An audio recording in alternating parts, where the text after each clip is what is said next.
And we have a punishment group.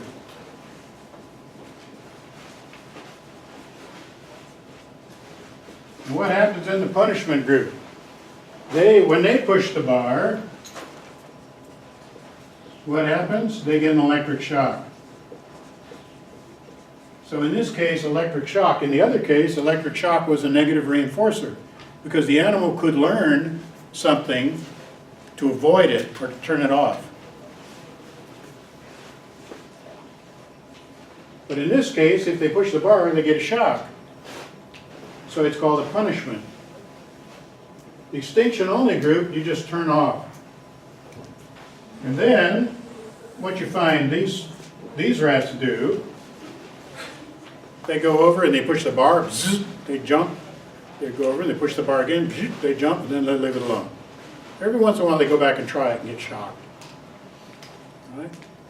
Now we turn off the shock.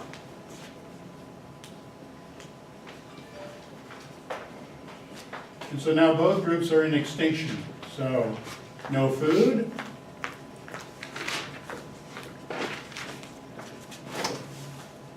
We have no food and no shock either. And the dependent variable is how many times does the rat press the bar until it stops pressing the bar. So the rats live in there now and they just push the bar and you just watch and see what happens. And I don't remember the numbers exactly, but I'll show you the result. Let's say it's 1,000 times till they stop in both groups. Like these are in extinction, maybe they do it 500 times. Let's say 600 times here and 400 times here. So they end up doing a total of 1,000. And let's say these do it, let's say 5 times and 990. 5 times, so they do a total of 1,000.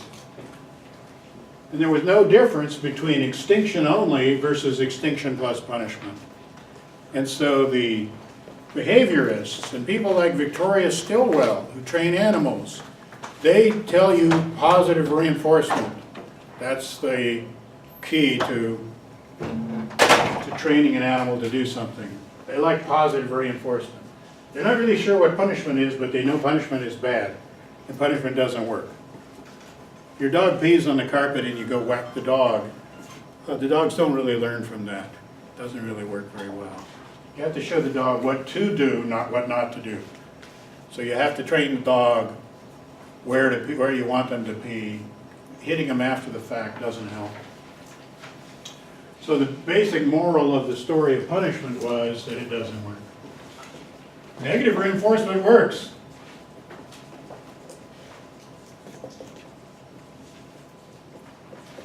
Punishment, no better than extinction.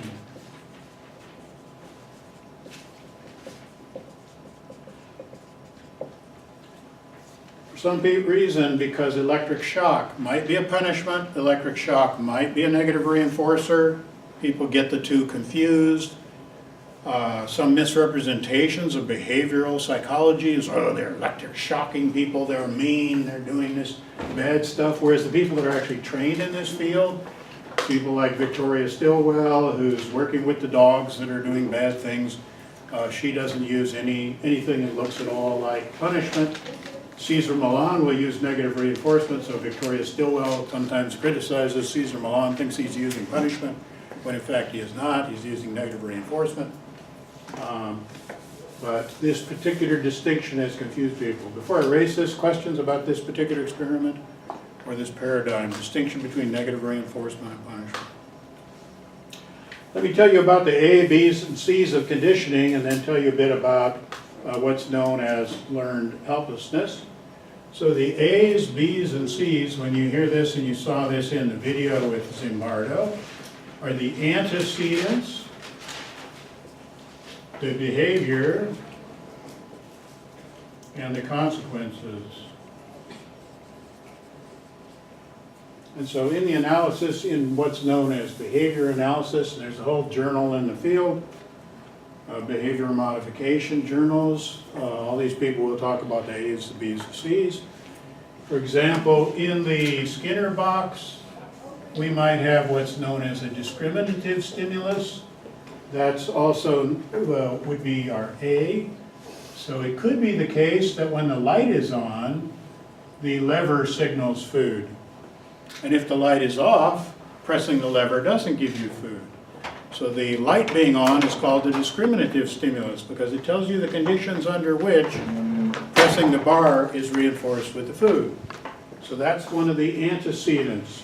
In the case of your dog, and you want to train it to turn a circle and also do other things, the antecedent might be a sign that you want to turn a circle. You might give it a hand sign or say, turn a circle. Pair that with when the dog is told to turn the circle or given the hand signal to turn the circle, that's when it gets reinforced for turning the circle.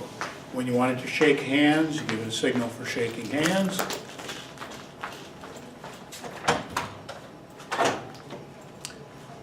I guess I shouldn't have reinforced that behavior. All right, well, we don't want to reinforce inappropriate behavior here, but it was appropriate to clean it up. That was good. All right, so you want the dog to shake hands. The antecedent is going to be the hand signal you want to shake hands or the verbal command to shake hands.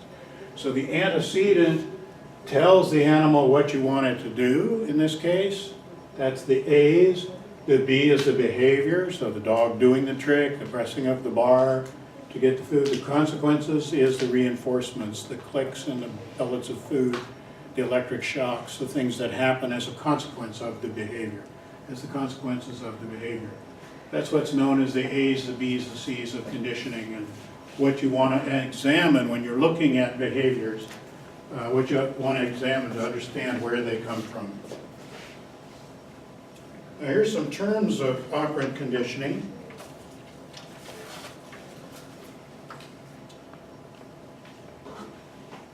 Partial reinforcement refers to the schedules of reinforcement in general refer to the idea that, for example, in the bar pressing example, you may give a pellet of food. This would be a 1-to-1 for every bar press to pellet of food.